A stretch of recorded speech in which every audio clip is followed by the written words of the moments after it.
We staan hier naast een hele bekende Curaçaose, bekende Nederlander.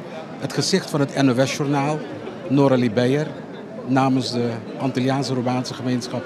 Masha Papienza, ga ik in het papier bent. Masha, dank je. Ja. Hoe voelt dat aan vandaag, een dag als vandaag? Ik voel me echt op een wolkje zitten. Het is wel een hele grote eer, moet ik zeggen hoor.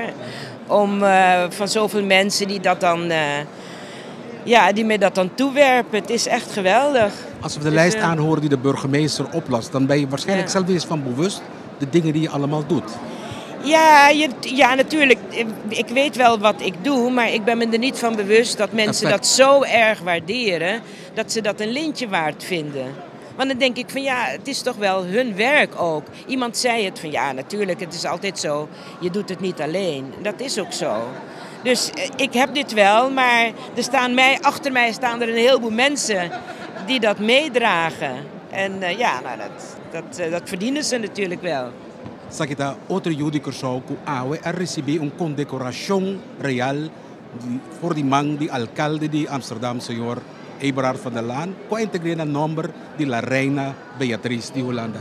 Noralie, nogmaals namens de gemeenschap van harte gefeliciteerd. Ja, en ga door met het werk. Dankjewel, dankjewel. Ja.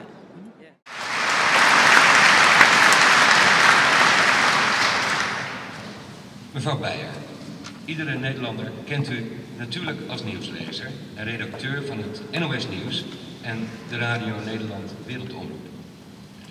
Het is daarbij niet belangrijk dat u in 2008 gestopt bent met de presentatie van het nieuws. U bent nog steeds het rolmodel voor vele vrouwen en u was van groot belang bij de opleiding van een nieuwe generatie nieuwslezers.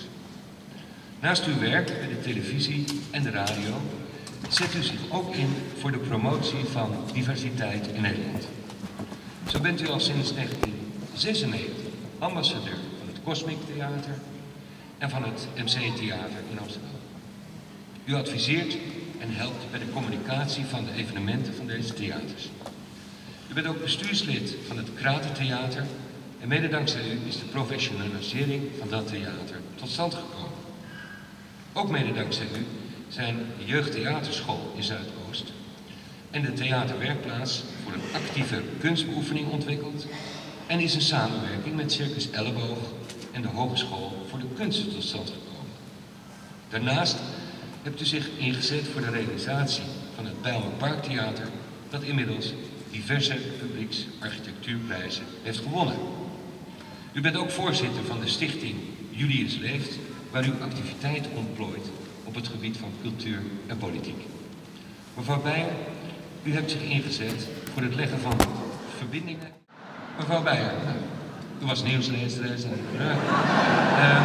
u hebt zich ingezet voor het leggen van verbindingen en het stimuleren van de interculturele dialoog en van innovatieve projecten.